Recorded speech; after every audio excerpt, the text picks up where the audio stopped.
Hello everyone, I hope you guys are doing well and studies are going in full swing. With the last 15 days around the corner for the CA final as well as intermediate exams for your May 25, I can fully imagine the pressure that you are in right now, maybe the kind of efforts that you have put in over the last so many months, and all of this is coming to a testing point. So what we want to discuss in this video is quickly discussing the 4 important things that you should remember in these last 15 days so that you get your super over, your main exams, the 6 days, you give it your best shot.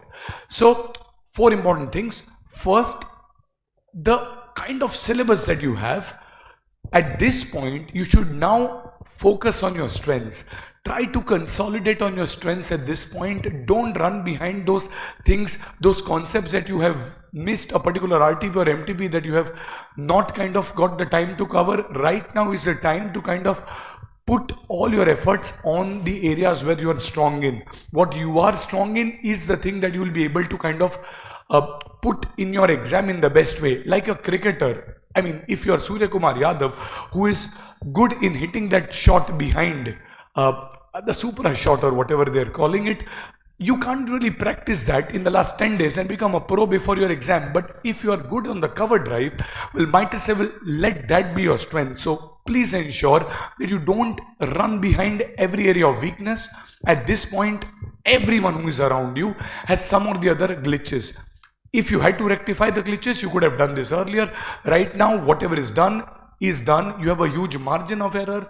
You have a lot of place where probably you can focus on and get your exemption grade marks quite easily, even with some of the areas which you might not have prepared to the best effort. So ensure that you spend this time in consolidating your strengths. And when you're doing something that you know, which you are good at, it kind of breeds that positive energy loop, which is so important when you're going to sit in your exam halls. So if you have left maybe 5-10% of stuff here and there which you're not very comfortable, don't really touch that right now. In all likelihood, if it comes, you can give it out as an option, and hopefully it does not come. But at least for the remaining 80-90% of the stuff which you are good at, let that breed that positive loop for you. So ensure that you consolidate on your strengths from now on in the last 15 days rather than running behind your weaknesses. And trust me, everyone has them. Everyone has those weaknesses. So don't really get that self-guilt and that situation that why don't I know this? Well, it's fine, you know a lot of other stuff which you can manage. Consolidate your strengths. Point number 2, start getting into a schedule. And this is something which is very important for students who are night studiers. So if you're studying a lot in the night, remember your exams unfortunately are not in the night. So maybe you have peak efficiency in the night, but your exams are going to be right in the middle of the afternoon. So if you have a sleeping schedule which is lot tilted on that ways, maybe you can try to change that. If you are comfortable, again, that is on you. Again, if you have your eating times, etc., which try to get into that schedule which fits for your exam, because on the last 1.5 days you'll have to study quite well during the day, and in the afternoon you are going to give the exam. So it is very important you kind of align your eating times, sleeping times as much as possible of what you are going to do in the last 12 days, you do over here in the last 15 days. The 12 exam days, try to replicate that time, waking up schedule, sleeping schedule, eating schedule. So you are in a lot better position to write the exam. It is very much ignored, but again, this can throw you off track on the day when it matters the most. So try to get into the schedule as much as possible. It will not take more time, but conscious efforts in those directions will go a long way. Next, the third thing is, which is haunting everyone, which is the amount of syllabus that is pending, the revisions that you thought you should have done, the tests that you planned to write but could not. Now with 15 days, out of which maybe a week or so, or less than maybe 5-6 days taken up by your financial reporting, you just have about limited time to kind of cover what you have. So at this point, if you have not been able to write a mock test, that's fine. Remember, if you have written, great, but the same MTP is not going to come in the same exam. However, it is very important that you try to write a little. If you have not written a lot in the past few months, try to write a little if required, at least for a practical paper like FR and AFM, that writing practice is invaluable. You don't want to write directly on the first day before your exam. So get some writing practice.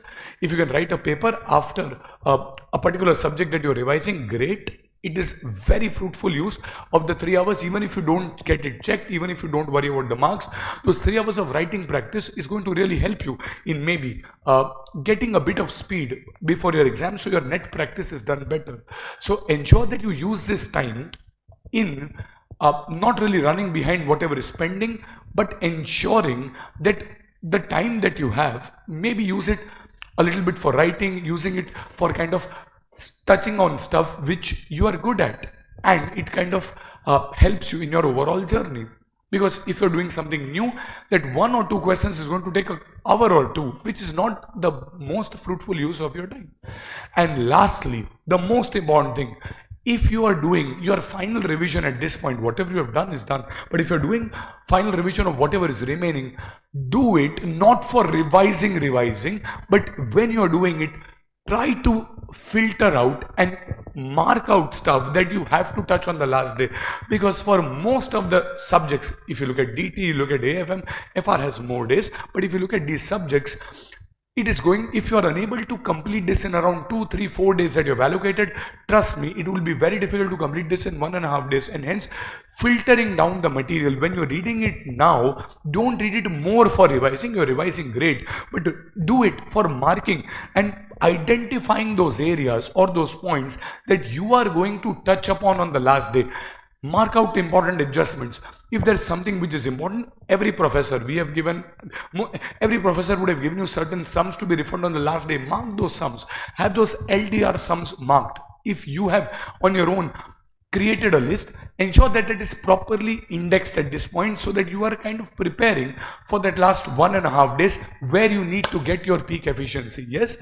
So these are the 4 things that I would want you to kind of focus on. At the same time,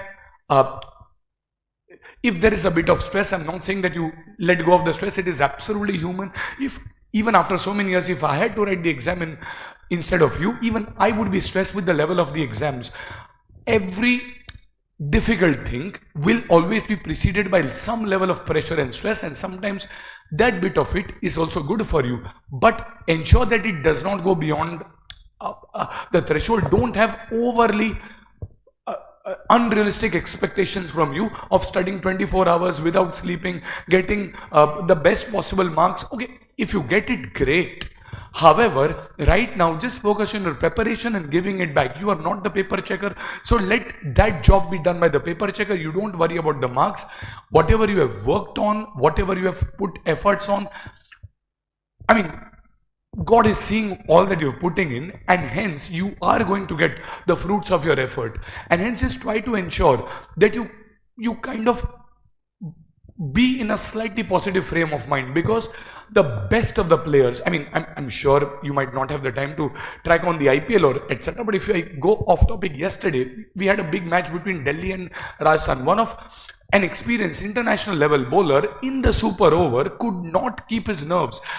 For a 6-ball super over, he ended up bowling 11 balls, so many wides.